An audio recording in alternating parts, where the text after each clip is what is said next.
Today I'm accompanied with Scott Brickler again, the founder and CEO of CAD Talk. Today we have a guest, so no conversation about me and Scott rapping about integration or about CAD or PDM or PLM or ERP, but today we have a special guest.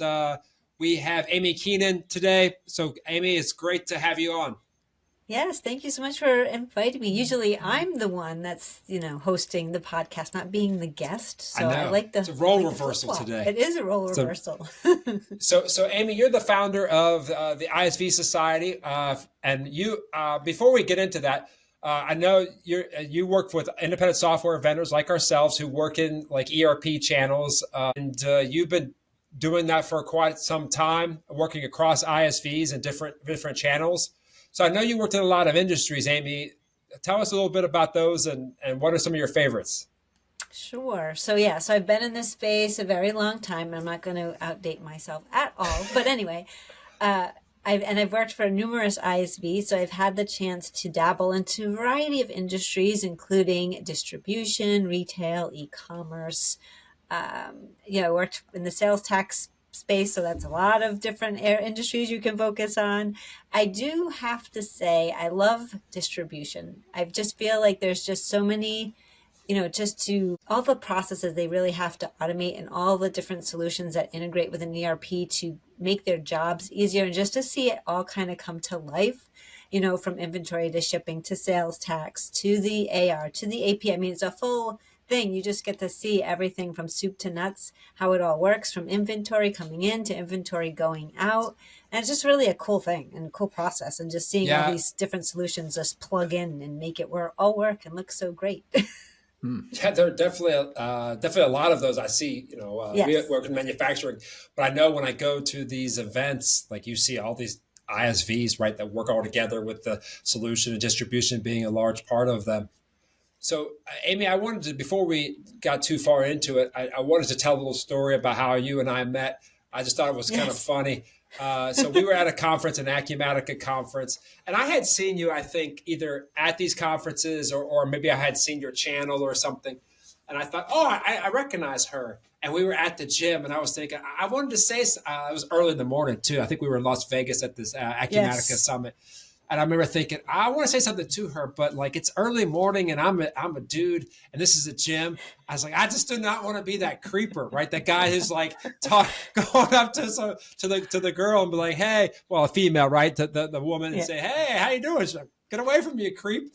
But that was a concern, if I'm going to be honest. I'm going to be transparent. But we had a great, I stopped you at the gym just for a few seconds to say, hey, I had seen you, maybe we could connect, and you were obviously very gracious, and so here we are. So thanks for that. Thanks for holding that conversation. Yeah, I love that story. Not thinking me too weird as a guy stopping. It happens at conferences. You just expect it because you see so many people there. Yeah, because you go there even everywhere. if you never talk to somebody.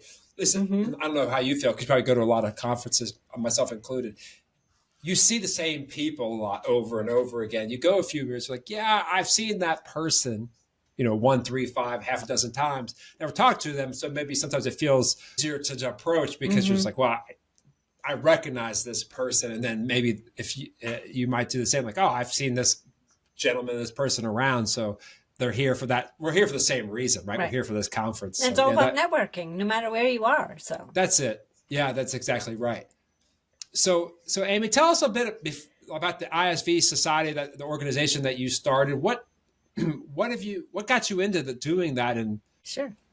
So as I mentioned, I've been working for ISVs for many, many years, and obviously ISVs all have one thing in common. They all want to get in front of more partners and customers and grow their business and build their brand and get in front of new ERPs if they're going into new ecosystems and work with others. And I thought, well, that's great and all. You can do your regular stuff that you normally do from a marketing standpoint, but wouldn't it be great to also collaborate with others in the space and do joint initiatives? And wouldn't it be even better if someone actually did all of that for you, all the collaboration, all the content creation, all the getting everything together from soup to nuts, and then giving you a nice package deliverable to be able to promote it. So that was the whole thought process behind the ISV Society. Of course, I don't like bringing up COVID, but Obviously, when COVID hit and you're an ISV and you rely heavily on in-person events, and that's taken away pretty much, Mm-hmm. you are like scrambling now. Well, how the heck am I going to meet my goals, right? And so all of us are all in the same boat. So that's what we did. We collaborated. We did things together. We did direct mail campaigns. We did virtual events. We did happy hours. We thought outside the box. So it really was nice to see us all come together and actually see things through to the end and how successful they could be when you work together. So that was the huge draw to me of me collaborating and doing all the work behind the scenes for all those different initiatives that said, you know what, I need to think about how I can make this possible for everybody. Is this your this ISV society, was it accelerated during the pandemic, or was it started during the I didn't pandemic? even start during the pandemic. So Okay, as that's a kind of result. where I got the idea for it. Okay. Yes. And then, so this, I'm on year number 3. The year after COVID, so 2021, Mm-hmm. right? 2021. Yeah. Yeah, 2021. Yeah. Is when well, actually in 2020 is when I really started thinking about it, and then like putting my plan together and talking to a bunch of ISVs and throwing out the idea to them and like getting all this feedback and like just trying to figure out if it was going to work, if it's sustainable, if it's something somebody wants, Mm-hmm. kind of thing. And then I launched it. So I did a lot of back end stuff Sure. before actually launching it. And so yeah, 3 years later, and here I am. It's 13 members plus, and still going strong and doing a That's bunch of things. And yeah, Yeah, that's great. I mean, yeah, I didn't realize that it was a kind of you get the idea before the pandemic, but the pandemic gave you that kind of maybe reinforce the idea that the yes, need for that, and say, oh yeah, there is definitely a need for this type of thing and this kind of organization. I mean, I know that we work with a lot of partners as well, and so one of the reasons I came up to you was just that. I said, because it's a lot to it, especially mm-hmm, I think, we work in lots of different markets, just like you, right? Across kind of ERP markets. We're mm-hmm, not there to tell a customer or partners or anybody which ones. We're not here to make recommendations. We're here to serve the customers and our partners and help them the best way we can. So uh, I'm sure you had seen that as well. So you're working mm-hmm. across those channels. I know that you part of your offering, and what you do is you hold events or you help with events. What events?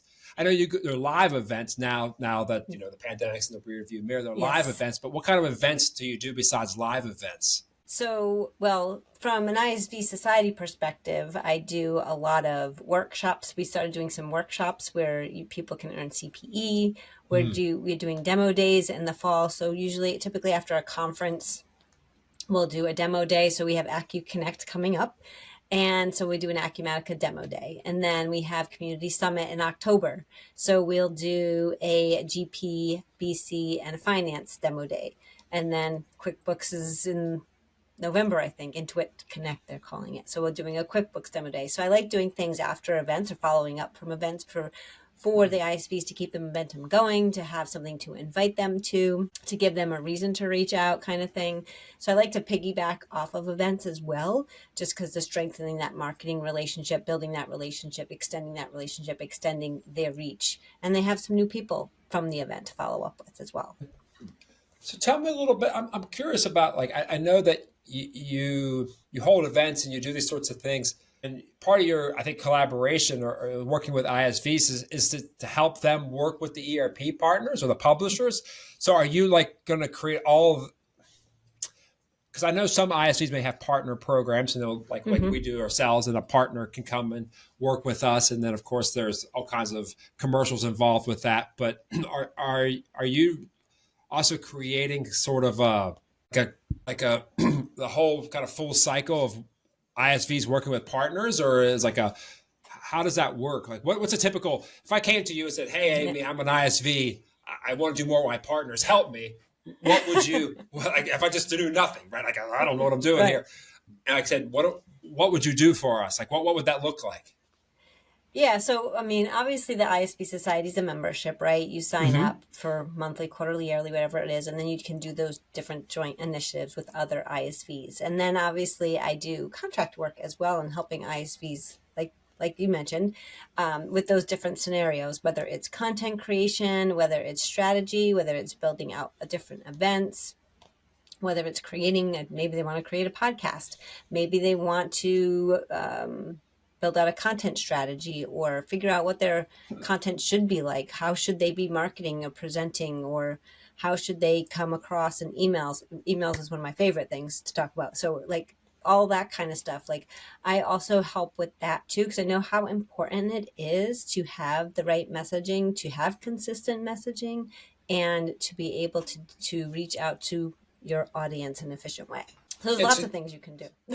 sure. That's right. Yeah, absolutely. No, that's good. That's good to know. So you kind of tailor it to the ISVs, kind of what their goals are, what Right. excites them, right? So if they come to you and Mm-hmm. say, I mean, we talked just before we started the show. We talked about podcasts and how I mentioned that I would wanted to start a podcast at least probably 5 years ago, maybe more now, but not knowing how to or not knowing what to do. Obviously, we got there here, but so you tailor it to like whatever their goals are. So if they come with a podcast, you Pretty say, hey, this much. is, use Riverside or use this other app, or these are the kinds Mm-hmm. of things. And this, you help them set that up. That makes a lot of sense. Yeah, and So, obviously repurposing content, right? Because you can't mhm. do, like we talked about podcasting. It's a lot of work. I mean, it is, but it isn't. And you can think of it as you're creating this one piece of content that's going to create a bunch of different content. So you're really getting a lot done with Right. just one podcast episode. So I like to people to think of it that way. And podcasting is just getting bigger and bigger and bigger, and it's going to everybody's going to be eventually doing them at some point, whether they're a guest or have their own. So it's great to start out as a guest, to get familiar with like the platforms, to get familiar with talking and getting comfortable with the microphones and the audio and the visual and all that stuff, and then eventually start your own and have a nice list of content and nice list of guests you want to host and invite to. So it does take a little bit of planning, but once you get started, once you get moving, it's very easy. I found that with us, right? We started, and of course, there's some basic setup, right? What software we're going to use, what content we're going to have, and but once you get going, it's like anything else, like a flywheel or any kind Mm-hmm. of. Once you get over the inertia of doing it, and you start getting a rhythm in it, then you can have the guests in, you can have the Right. conversations, you can repurpose the content, you can like of course these days any kind of shorts, right? YouTube shorts or Yes. any of those sorts of things on all the platforms, Instagram, Facebook, all of those.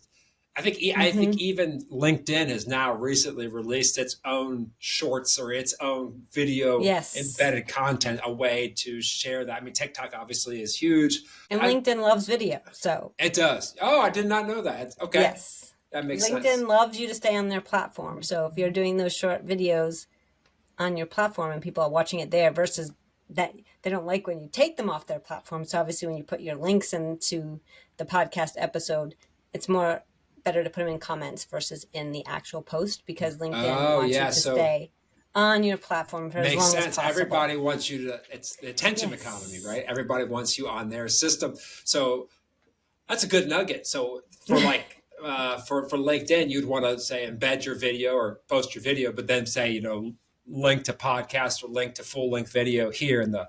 Yeah, I mean that Mm-hmm. makes a lot of sense. Yeah, Given that what the platforms are trying to achieve, all of them, Facebook, YouTube, all of them, pretty much. that want Yeah. to keep you on there.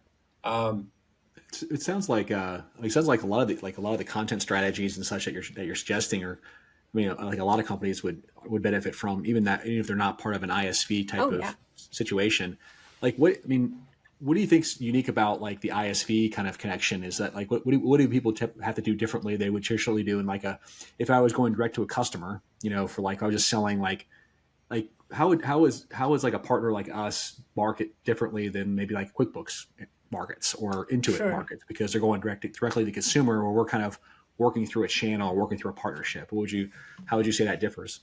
Yeah, in the B2B space, it's very different. Even though the marketing is there, like we're all doing the same thing. We're all marketing. We're all doing email. We're all doing social. We're all creating content. But when when you're talking it from a B2B lens or from an ISV lens, this is where you have to really understand your audience and collect data from your audience as best as possible. So, and doing segmentation, I think is huge. Like and to this day, I don't know if every ISV does this, but when you're going to an event or you're going to a conference or you're doing a webinar, whatever it may be that you're getting partner and customer information from, you always want to know what ERP it is. Now, it could be a focused thing where it's just that ERP, like say you're at Acumatica Summit, obviously, it's just Acumatica.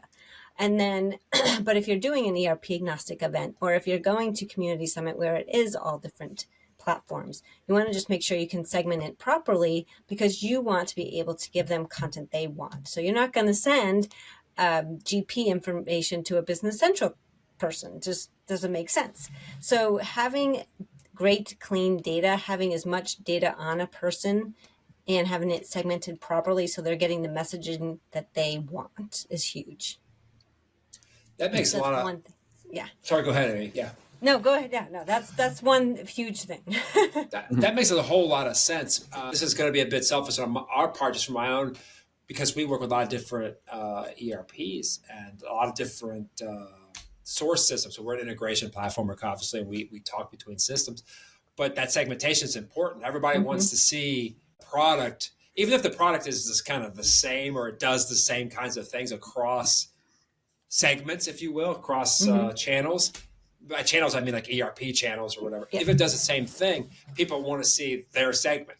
Show me my exact thing, right? Tailor it to me. And then use the language that I'm familiar with in my system, right? So they aren't looking for a generic kind of general thing. Right. They're looking for a more very specific, which I don't know if you found this with, I agree with you. Like that makes a lot of sense. You'd want to do that segmentation, but can be challenging from because now if you're a traditional marketer, so let's say you're Acumatica and you're going to do distribution, right, which is huge. You can have the same message to every distributor, regardless of the product, regardless of what they're distributing. It's the same thing. Boom, boom, boom, boom, boom. But for us, like if I want to doing for me, we're doing integration. It's like double segmentation. It's like they want, like I have segmentation on, say, the CAD side or the engineering side, and then segmentation on the ERP side. And so they want to see that exact thing. And so you end up having all these different, for segmenting just for Acumatica, I could have, a dozen different and you should. Other agreed. It's not easy to do, though. It is I not, feel like right. A lot of the CRM, which I find a lot of CRM systems are catered towards B2C more than B2B, so it can be challenging in that regard and getting it segmented the way you want to.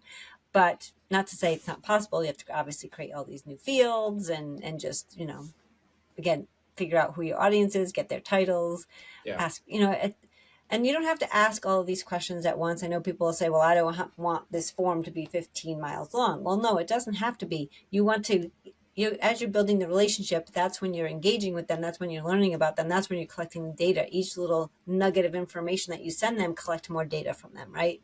So you're not having to get it all in one. I mean, it would be nice if they're willing to do that, but most of the time they're not going to give you everything all up front. So you kind of have to learn as you go, and they're learning about you as they go. So go ahead, Scott. I was going to say that I think there's kind of another form of segmentation that, like, at least has been our experience. And see if you have the same kind of experiences. There's marketing to the end customer, like an Acumatica user or a ERP user, and then there's the marketing to the ISV itself, right? Or the partner, or the software, the publisher itself. Like, so how do you? And I think with the partnerships, you see a lot of like, how do I market our product to people who sell that ERP or that who work in that area? Have you done a lot of work around that as well? Like how, like what, and what would if so, like what are the big differences do you find in those two? I think it's more about how you're helping them help their clients, right? You're giving them the tools, resources, information that they need to be educated so they can educate their clients.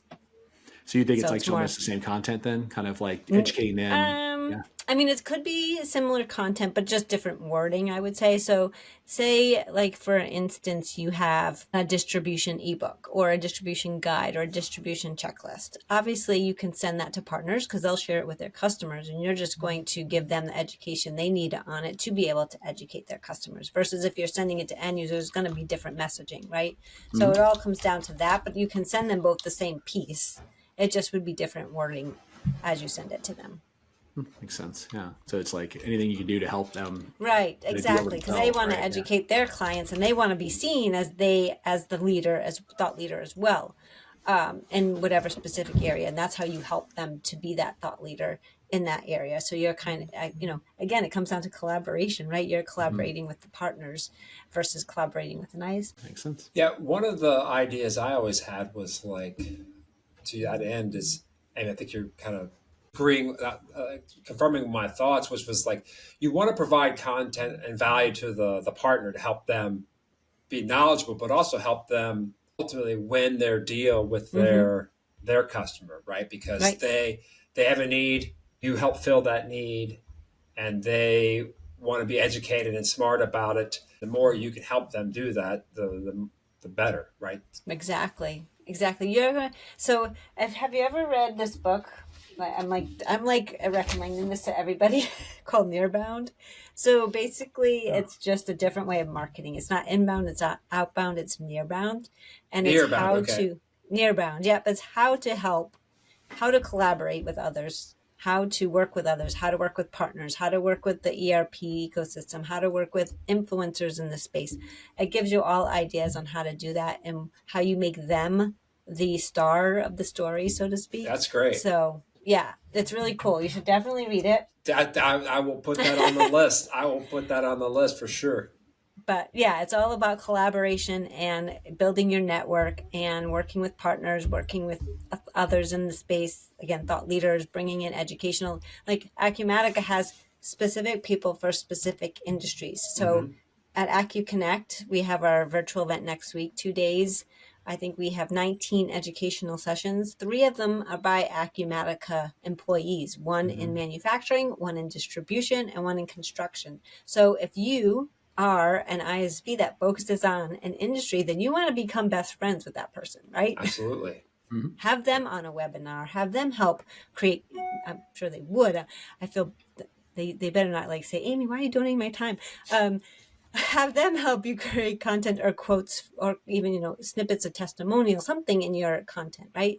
So it's more about, getting out of our own shell and looking at others in the ecosystem that can help broaden it. Yeah, so I mean, it sounds like I think it sounds like for you, the ERP near book, it's about the community, right? It's about building that community relationship with the the partners, but also the publishers, because both are important. Exactly. Yeah, because the partners, the VARs, value resellers, need you, but so does the publishers, right? They need you to fill that gap that they may or may not fill. And the better you can do that, not just from a technology standpoint, but also from either content or any way that you could help them. That kind of thing builds the relationships community. Does that sound like I'm on the right path there? Yep, exactly. How does that? I guess that's part of the effort because there are like lots of ISVs do the same thing, right? Like they'll be competing ISVs. So I think it's all about which of the ISVs do a better job or work better in that area, right? To help drive that, provide more. Which ones provide the most educational, informational content and use others in this space to help do that? Right. Yeah, that makes sense. And help others shine as well, right? Because like you said, having people from the ISV community on here, because that gives them visibility. Having the publisher on your podcast or showcasing them gives them visibility. Since you work across segments, right? That's just segments, but across like even platforms or ERPs. Do you ever worry about, like, because you're showcasing so many different ones and they all would compete, right? So like if you're at Microsoft or you're an Acumatica or you're in Sage or whatever, all the places you are, like all of these vendors, right, to publishers, they all compete. Do you ever get worried, or do you ever have concerns about like, oh, Amy's talking to Sage and then next week talking to nobody cares? No, because I feel like, so I'm helping, right? If I'm Right. getting into those ecosystems and building out my relationships with them, like for instance, Community Summit coming up in here in San Antonio in October. So they've been very supportive of the ISV Society since its inception, and they let me purchase a partner solution showcase every year. And then I can Nice. have my ISV members participate in that partner solution showcase versus doing one by themselves. They can do one with 3, 4, or 5 other ISVs and split the cost. So they're not, taking a whole bunch of money out of pocket, because we know how expensive events can be. So again, why not do one together with other ISVs and invite them? And then we're going to invite them all to the demo days afterwards, right? So it's like that, again, that effect of keeping things momentum, keeping things going, keeping a stream of different things to engage with the audience. So like I said, they've always been so welcoming, and me working with them gives my ISVs more exposure, more ideas to do things. Right. And we're doing our What's the Buzz videos there. So everybody will get a 1-minute video on LinkedIn to share some educational buzzworthy information at Summit to build up their brand visibility at Summit. Right. So I feel like they help strengthen the relationship, if anything, which is amazing. So I can do a lot of it in the Microsoft and Acumatica space. I'm still being challenged with other ERPs. So we'll get there someday. But Yeah. I mean, if they're willing to work with me, I will work with them. Absolutely. Basically. No, it makes, yeah, I understand. Sometimes it just takes time. And not every ecosystem or ERP space has the same, what's the word? Same view, right? Because some of them have a more closed, right? The ecosystem in the sense that they want to be kind of the one-stop shop. And then other ecosystems are more about like communities, right? Like you have a community, like a marketplace or community where people work together. It's just different philosophies, right? I think both can achieve the same. So if you're an ISV, or you're consulting with an ISV, and you say that you have marketing, right? So they're going to have different people in marketing. Should they have someone dedicated to just working? Is that a separate person who works the channel and does that partner versus like yes? So a dedicated person. What's that role look like, or who is in that role? So where I've actually in the various ISVs that I've worked with, I've been that person that did everything: marketing, sales, event planning, email content, like everything. And that's just way too much for one person. It is. But then I've been in other ISVs where I just did marketing, and I was the person that helped my strategic alliance managers get content done, get campaigns done with their partners. They were pretty much the partner relationship manager, and I was the person coming in the back doing the marketing support. I highly recommend. So I feel like it depends how quickly, how big you want to build out your channel, how many partners you want to work with. One person can do it for a while, but eventually you'll need at least, I feel like, 2 people. One person that does like the strategy with the partners, the sales side, and then one person that does the marketing. Because I feel like one person can't be good at both sales and marketing, even though there are a lot of people out there that do it. Yes. Sure. But if you really want to grow, if you really want to get in front of your audience, partners, if you want to do all the initiatives, I wouldn't burden somebody to do everything. So it sounds like you're recommending like you'd have like a channel sales manager, someone who works in that channel helping the sales, right? So it's sales enablement. Hey, this is what we're selling. This is what the pricing is. Let me help you on this deal. Let me demos. We schedule the demos, or let me take care of all of that. And then someone else in the marketing side who may do all the campaigns, all the email content, all lunch and learns, events, webinars, if they have their own user group or their own customer conference. Like, there's a lot that goes into, partners do a lot of marketing, and you really have to try and figure out how you can fit into their strategy. Yeah, it makes so that person who's that partner marketing, I don't know what the title of that would be. I mean, channel marketing manager or maybe partner marketing manager. I don't know if you have other titles that you've seen out there. in terms Yeah, of, strategic alliance manager's okay. been one, but Yeah. channel sales manager, partner marketing manager, Yeah. Okay. typical. Yeah. Okay. And that person, of course, would own the relationship with the partners and help them. Right. Have So you like especially seen? when there's support issues or Right. commission issues, like the marketing person shouldn't have to worry about No, that, right? absolutely. That It should should go back to totally be the yeah. sales So manager. Yeah, exactly. exactly. Hey, what, and then what's our commission on this, or Hmm. what commission do we get on this? Of course, but that's all going to depend upon the volume and the relationship and all of Right. those things. Now, I was gonna so getting back to the kind of like, you have the ISV comes to you, say, hey, you need to have someone dedicated to that role of marketing manager, and they're going to have those things. Do you find that ISV, like, I noticed that you said you at that event, like, we'll be at Summit, but we'll have our own booth. Primarily because I didn't realize that you kind of had a thing where you pulled it, which it makes a lot of sense.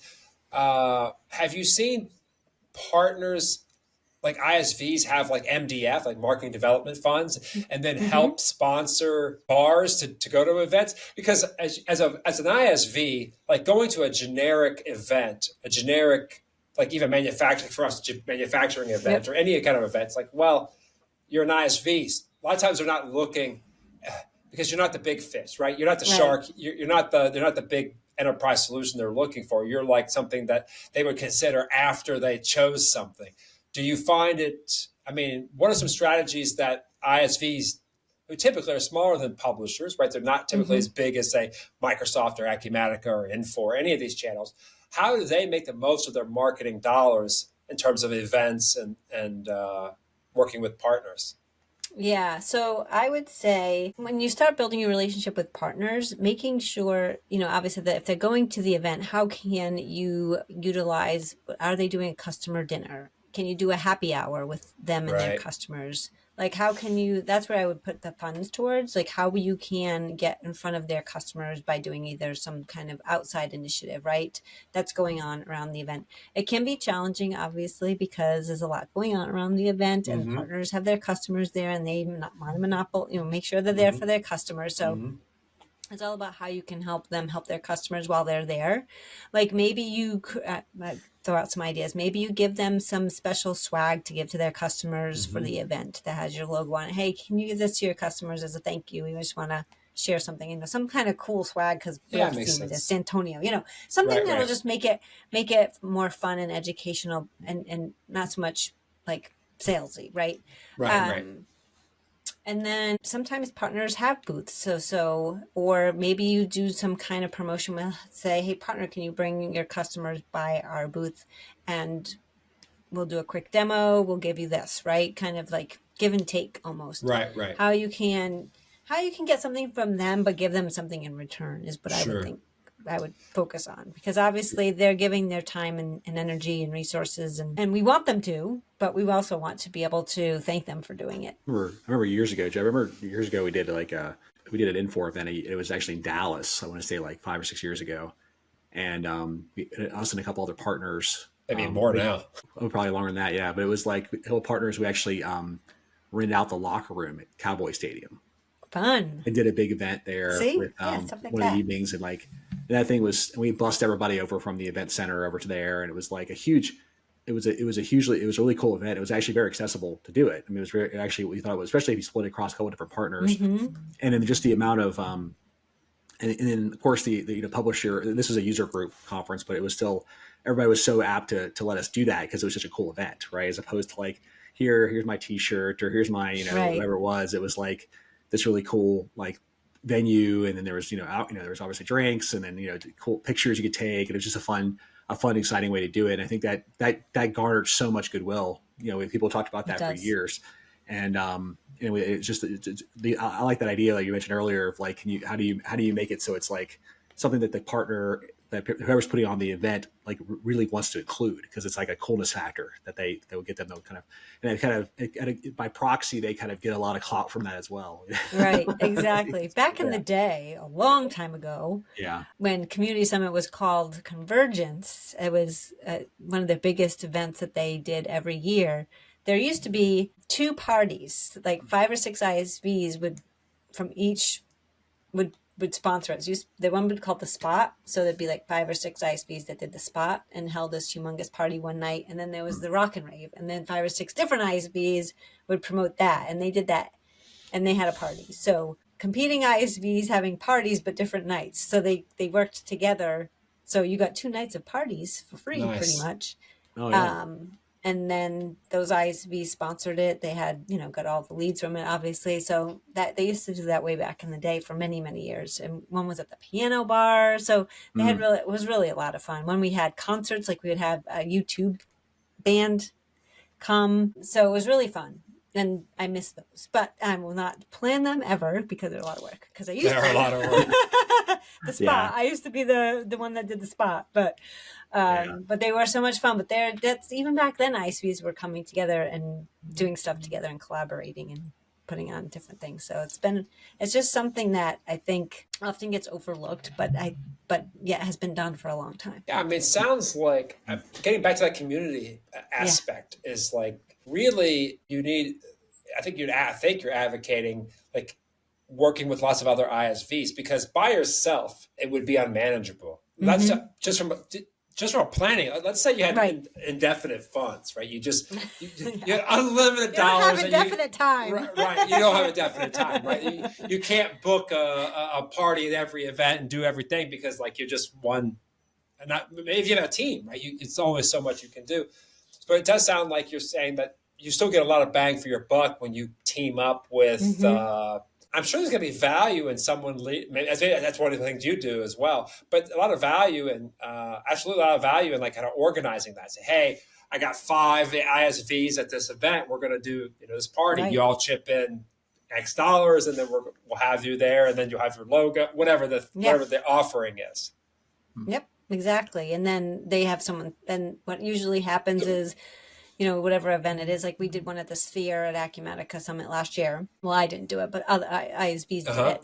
And they would, so many people would scan the people. They would each take turns. Each ISV took half an hour to scan people as they were coming in, right? To get that. They each had a 5-minute speaking session slot before we went into the actual Sphere to watch the show. So there's just a lot of great ways to work together to not only have to do it by yourself because it is a lot of time and resources, but also, other people funding it and helping split the costs. So it's a win-win for everybody. Yeah, make those dollars go farther. Right. And if partners or VARs are having their own parties, to your point, you could help sponsor those. Even better if you could sponsor 3 or 4 different partners, right? Because now you're spreading your money out even better. You say, okay, we're gonna give you X dollars, and all we want is a 10-minute slot, or give this swag away, or whatever they're doing, right? And then you can say, hey, happy hour sponsored to you by CAD Talk, or this, that, or the other. Yeah, it makes a lot. Makes a lot of sense to be able to do that, so that people know who you are, and they say, that's great. CAD Talk really did something nice there. And some partners are open to it, some aren't. So you just have to find the ones that are. I mean, in helping the sponsor or doing those things together. Yeah. Yeah, I guess what are some of the reasons like a partner or a VAR wouldn't want to? They just want to do their own thing? Or I think they just want it to be just them and their customers at the dinner or whatever it is, because it's, they're thanking them, or they just want to be more intimate, and they don't want to, even though it's not really salesy, they think of it as a salesy thing because you're there, But some are more or so are open to it than not, I would say. Okay. So I want to make sure to be mindful of the time, Amy. I really appreciate you coming on here. What, if I can ask, what you talk to a lot of ISVs, us included, but what are some of the biggest challenges ISVs face, right? And they come to you. What are some of the challenges they face and hoping to overcome? So I would say we are trying to stand out in a crowded market. So what are the ways that you can stand out? What makes you unique? What makes you different? How are you showing up consistently to partners and customers? How are you creating educational content? How are you building that relationship? It's all about building relationships, being consistent, and giving them content that they want. If you do that consistently, then you can be very successful at it. I assume that content would be around your expertise, right? You wouldn't want to necessarily venture outside that expertise. If I did, we're going to venture outside that expertise, I would want, for example, on our podcast, like we have a segment or a niche that we fill, we would want to provide content in that segment. But of course, like you on this call or this podcast, it's like outside of our thing, but we do work in this kind of area, right? We are an ISV. Right. We do work with partners, so that is valuable in itself. But also we could bring in people who would provide their own content that would be valuable to our customers, just outside of our expertise. Yes, exactly. Yeah, it makes a lot of sense. Yeah. Well, Amy, I mean, this is great. I'm learning a ton. So I'm really glad that we got a chance to talk. Me too. Can you tell us a bit, selfless promotion here? So tell us a bit about, if an ISV is listening, or you're trying to get in front of an ISV, us included, like how do they learn more about you and what you're offering, and how can we help you get more business, and really tell people, hey, if you have an ISV, if you're an ISV and you wanna figure out the puzzle of working with the VARs and the resellers, how do they find you? What do they do? They can find me on LinkedIn, of course, or my website, or they can reach out to me at amiee@isvsociety.com. Always happy to chat with just ISVs, pick their brains as well about marketing, sharing best practices, tips and tricks. But the ISV Society is just a great way to work with others, network with other ISVs, learning to collaborate, creating educational content for partners, getting you in front of more partners and end users, building out your brand and ecosystems, and just overall just helping. So that's my goal, is just to help as many ISVs as I can. Oh, that's really great, Amy. I mean, it's a unique thing, right? I don't think I've seen other organizations like yours where that's what their goal is, to help those ISVs.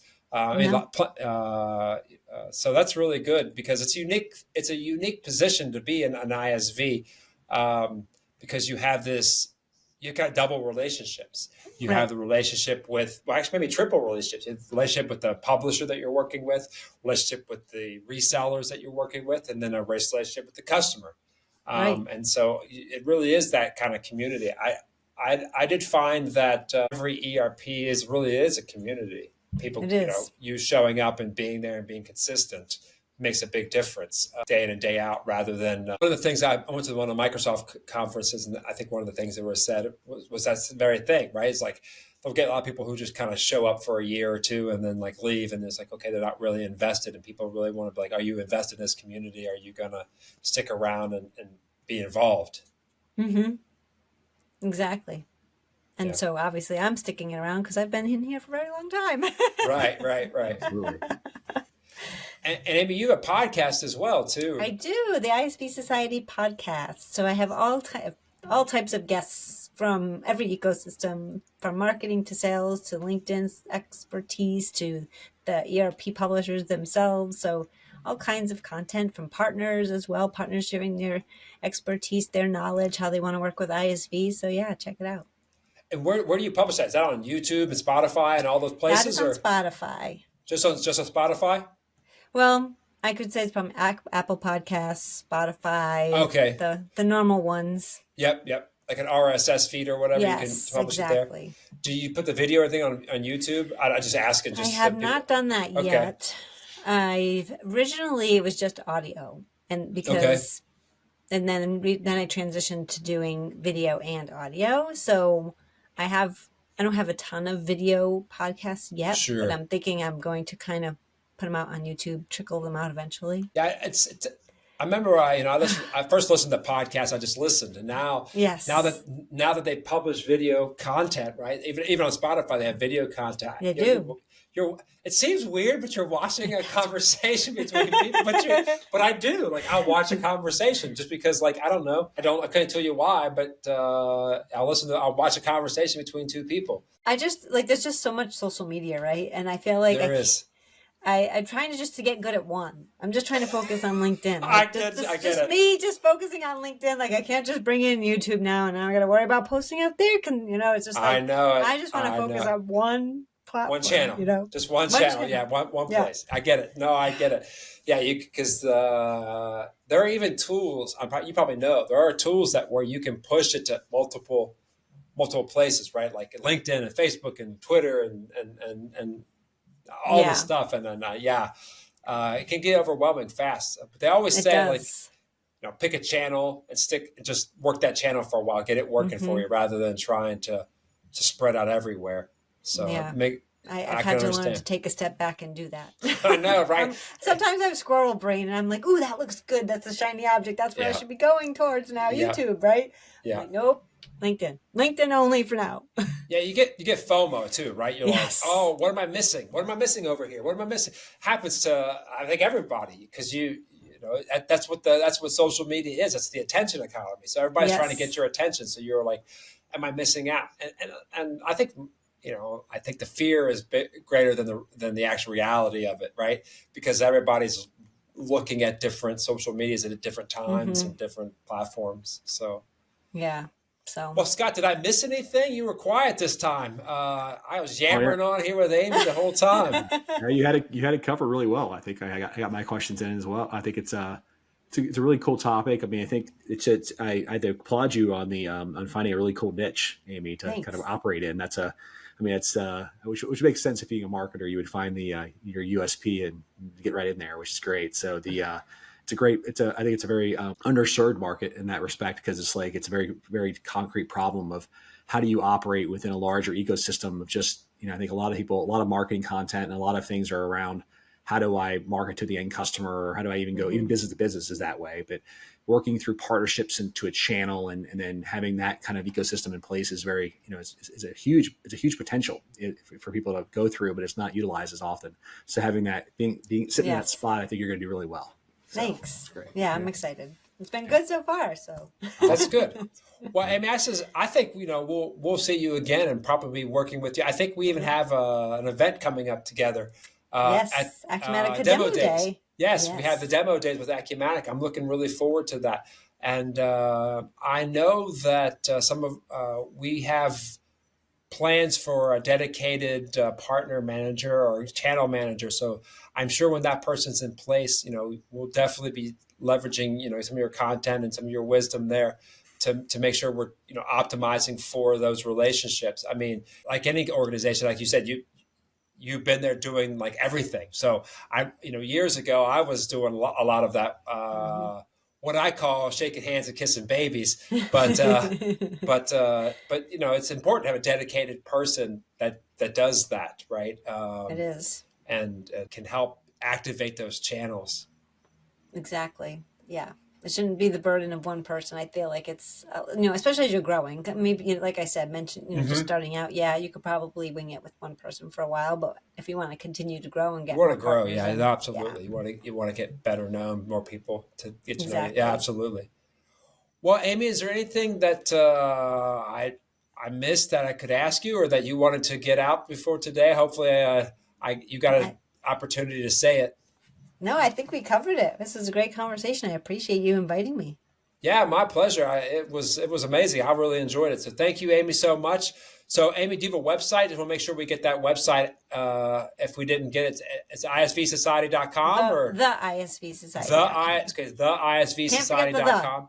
The isvsociety.com.